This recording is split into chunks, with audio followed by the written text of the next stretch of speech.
नमस्कार, मी अनिल उपाध्ये. शिवसिद्ध बातमीपत्रात आपलं स्वागत आहे. पाहूया आजची बातमी. विना औषध विना ऑपरेशन आरोग्य पॉइंट सेंटर मोहितेमळा गांधीनगर. संपर्कासाठी भ्रमणध्वनी क्रमांक 9503085561. भ्रमणध्वनी क्रमांक 9503085561. नमस्ते दोस्तों, हेल्थ प्रॉब्लम का नेचुरल सोल्यूशन चाहिए? मैं आपको ले चलता हूँ आरोग्यम एक्यूपॉइंट सेंटर, जहाँ मिलता है natural healing and lasting relief. ये है मोहितेमाड़ा नियर गणेश टाकिस गांधीनगर और यहाँ है आरोग्यम एक्यूपॉइंट सेंटर। यहाँ pain relief, blood circulation improve, stress and fatigue कम करना, इम्यूनिटी बूस्ट सब नेचुरल होता है। एक्यूप्रेशर यहाँ फायदेमंद है, जैसे नेक बैक नी पेन, वत कपा पित्त imbalance, paralysis, spondylitis, frozen shoulder, mental disorder, tingling और ट्रेमोर्स में। ट्रीटमेंट करते हैं यहाँ experience specialist Shardul Sase MD acunaturotherapist, जो एक्यूप्रेशर एंड बोन सेटिंग दोनों करते हैं। 15 अगस्त से 25 अगस्त तक मिल रहा है यहाँ 10% डिस्काउंट। अभी अपना पहला स्टेप लीजिए टुवर्ड्स हेल्थ। करवीर तालुक्यातील गांधीनगर इथल्या सुनील अमरलाल चंदवानी, रवी चंदवानी, प्रकाश चंदवानी, सुनील चंदवानी यांनी त्यांच्यासह अन्य कुटुंबातील व्यक्तींच्या नावे 2010 पूर्वी वळीवडे, गडमुडशिंगी आणि उचगाव हद्दीतील काही शेतजमीन खरेदी केली होती। शेतकरी नसतानाही ही जमीन खरेदी केल्याबाबत माहिती अधिकारी कार्यकर्ते अशोक चंदवानी यांनी महसूल विभागाचे मंत्रालयातील अप्पर सचिव, जिल्हाधिकारी, करवीर तहसीलदार यांच्याकडे तक्रार दाखल केली होती। करवीर तहसीलदार यांनी सुनील चांदवानी आणि त्यांच्या कुटुंबाने केलेली खरेदी पत्र रद्द करण्याचा आदेश दिला आहे।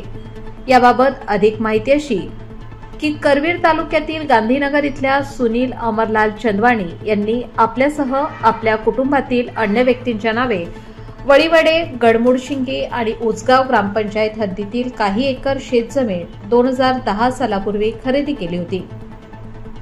शेतजमीन खरेदी करत असताना शेतकरी असल्याचा दाखला जोडणे आवश्यक असते, पण सुनील चंदवानी अथवा त्यांच्या कुटुंबातील कोणीही व्यक्ती शेतकरी नसल्याने त्यांनी ही जमीन बेकायदेशीररित्या खरेदी केली होती।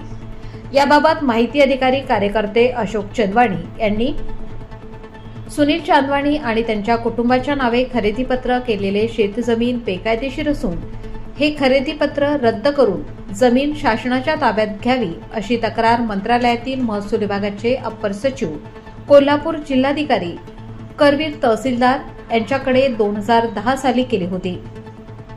याबाबत तक्रार अर्जाची पडताळणी आणि सुनावणी घेण्याचा आदेश कोल्हापूर जिल्हाधिकारी आणि करवीर तहसीलदार यांना देण्यात आला होता।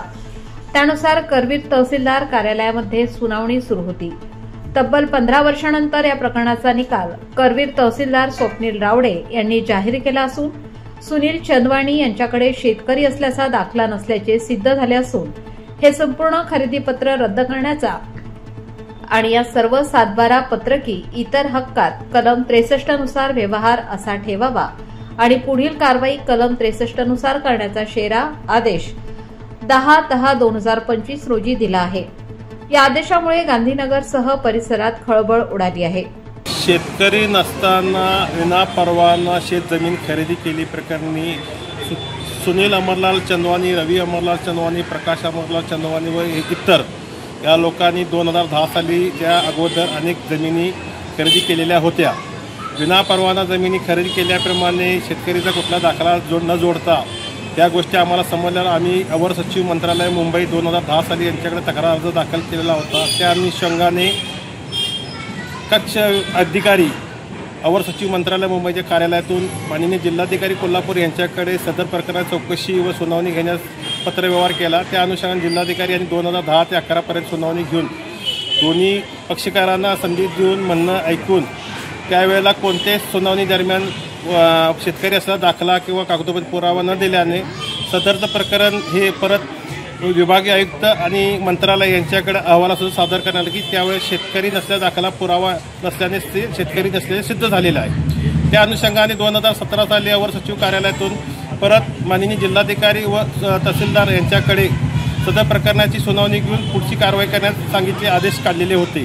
त्या अनुषंगाने 17 ते 25 रोजी सदर प्रकरणी सुनावणी सुरू असून सुरू होती। त्या अनुषंगाने तहसीलदार स्वप्नील रावडे करवी कोल्हापूर यांनी सुनावणी दरम्यान कोणताही शेतकरी असा दाखला कागदोपत्री पुरावा सुनील अमरलाल चंदवानी यांना दिल्यामुळे सदरच्या प्रकरणातील 17 प्रकरणं एकूण असल्याने 17 ते 19 प्रकरणात त्यांनी हस्तांतरण अवैध घोषित करून 63 कलमाची नोंद करून सदर व्यवहार रद्दबातल ठरविलेले आहेत।